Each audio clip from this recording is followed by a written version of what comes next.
So continuing on from part one, another theme that is in the research is fan loyalty, engagement and promotion. So fan loyalty from the perspective of the fans themselves is something that they say that they already possess. So this includes them making sure they always are up to date with Charli content, following her on social media, making sure that they have kind of positive posts about her latest artwork, her latest albums, her latest music videos.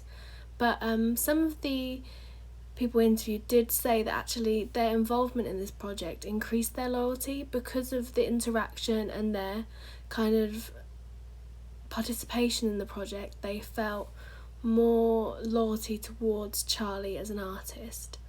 However, some also said that in fact their loyalty did not change, but it was more their understanding and kind of their awareness of Charli and her process when making an album is something that they became more aware of through this album and through this project. But they say that they already had an existing loyalty towards Charli that didn't necessarily increase because they felt it was already at its highest level.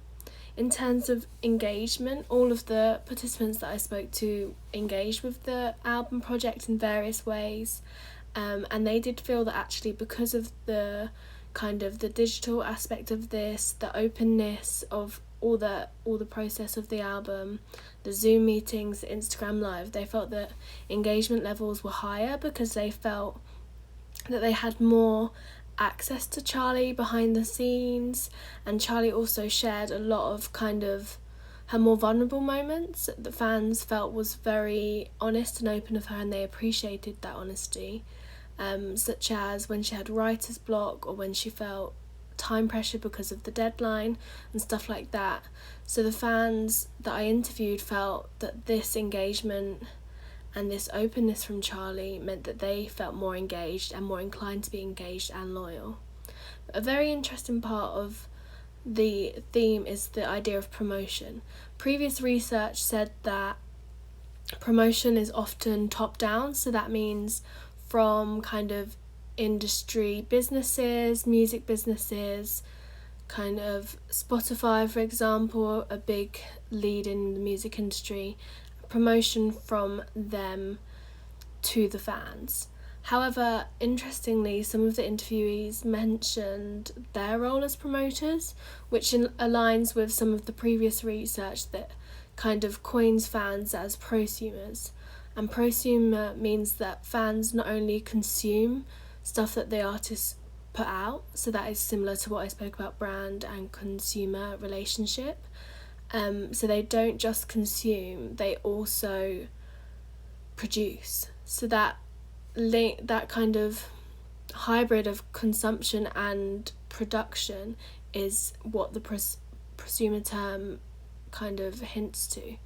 So this idea of promotion is also linked to that because fans identify themselves as promoters, so they like to engage in social media and tweet lyrics, tweet positive kind of reviews of music, encourage others to stream, and they like to promote their favourite artists. And one interviewee in particular said that this method of promotion he feels is actually more authentic and achieves greater results than industry level promotion, which is very interesting. So in that case, the album itself meant that fans could take on various roles, that is promoters, content producers, and lyric writers, various different things that they were involved in, which is very interesting. And the idea that fans may be more successful as promoters is something that slowly the industry is recognising, but I don't know whether they've fully harnessed this yet. But furthermore, the next theme is online community, and this explores Charli's Angels. So an interviewee shared with me how Charli's fan base got the name Charli's Angels. He told me that a UK fan actually edited Charli's face on top of the Charli's Angels movie film cover, And Charli saw this and was like, oh, does that mean you fans want me to call you Charli's Angels? And from then on it became the fan name. But the more interesting part about the online community that I discovered through my findings is the kind of mixed feelings towards it. So a couple of the interviewees expressed that they had original discomfort when they were kind of making friends online and engaging in the community, because they felt that they were a loser because they only had online friends, or that it was weird and that they should make friends in real life. But both of those people that expressed this view also expressed a change in this view when they realised that actually this online community is filled with like-minded individuals that encourage and support and have similar kind of belief systems and understandings of music and viewpoints, which I feel is a very interesting point to make, because often people are kind of unable to make those connections in real life. So this is something that was recognised in the interviews. So to be able to find people that are like-minded and have that sense of belonging online is something that's very valuable, which is something that most interviewees expressed. They enjoyed having people that could relate to them, that understood their passion for Charli and everything that she does and their enjoyment of music. So that was something that kind of shocked me to first hear, that they did have initial discomfort in having online friends. But it is a very interesting theme of the study, and many of the interviewees said that this project, How I'm Feeling Now, encouraged this sense of online community and really harnessed it, because it meant that people from all over the world were part of something that was creative and enjoyable for them, especially during such a difficult time period when many of us couldn't leave the house and were isolating or not able to see family and friends. So this project meant that this online community were not only communicating and being supportive to one another, they were creating and making a new piece of art, which is very interesting. And also, from the original announcement, Zoom seemed like something that Charli recognised, because she highlighted that fans were going to be alone at this time, and she wanted to kind of blur the boundaries of geographical disconnect or boundaries, and she wanted to ensure that everyone was involved digitally. So some key outtakes from this project are, the first one is the kind of redefinition of, or reconfiguration of, what it means to be live. So originally, previous research identifies live as the most authentic music experience, which is interesting. So that would be like a live performance of playing the instruments live and singing live.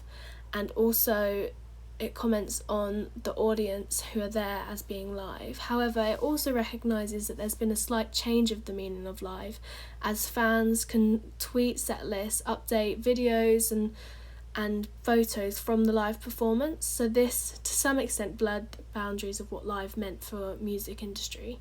However, I feel this project actually takes this further, and because of Charli's process of sharing all of her album and the construction of the album via online and via digital media through Zoom and Instagram, this kind of feeling of seeing an artist perform and being connected to the fans around you was recreated in a digital context. So fans were able to collect together and watch Charli make an album, perform certain bits of the album, write songs, play demos, and this kind of, according to some of the interviewees, recreated that feeling of watching her live, which was something that's not really been done before, or something that was taken to new extremes through this project. Another key outtake, I think, is the notion of community. It was really interesting to hear that discomfort that some fans had with having online friends as opposed to real life friends. But one fan in particular noted that he really wanted this research to share to other fans that actually it's okay to have online community and it doesn't make those friends any lesser than real life friends. And in fact, celebrating yourself online through people that understand you more is actually really beneficial for your own identity and who you are. So I think that the way that this album facilitated that and encouraged online communities to, you know, talk about their art, share different things, keep in contact with each other on album updates and kind of get excited together about what was going on in this project was a key, not only outtake, but real insight to the potential that online community has, especially surrounding music. So those were my probable favourite two, or the greatest kind of new knowledge that was formed from this research, I think, is that kind of blurring of the notion of live and what live means and how to recreate it in a time that live performances couldn't exist, and the celebration of online community and what fandom can do for individuals and collectives. And a final question that I'll reflect on is what may it mean for the music industry and fandom in general. So I think this project created a kind of blueprint of a collaborative album where fans can become more involved. Like I said previously, this level of collaboration from fan to artist is something that's not been done before. But I feel Charli's album, How I'm Feeling Now, is a great example of how much it can really benefit the artists, the fans, and the music as well, because it kind of brings in everyone's creativity, it increases involvement, it increases consumption, and it increases that feeling of being satisfied through your involvement with the fandom in terms of the fan satisfaction. So it's very interesting that this has been done, and like I said, I think it will be a blueprint for further projects from other artists and now use this as inspiration. In terms of fandom, again, I think it's really important to celebrate online community, especially as society is becoming so digitalised, and the increase of technological developments has really changed the music industry. So it is interesting to see how that impacts fandom, and this research itself gets that from first-hand experience, which is, it's normally based top-down, but this research provides bottom-up exploration of the experience of fandom, so that is very interesting. But yeah, so that's an overview of my research, including the themes and why I did it. So thank you for listening. I hope this has been insightful, and comment if you have any questions.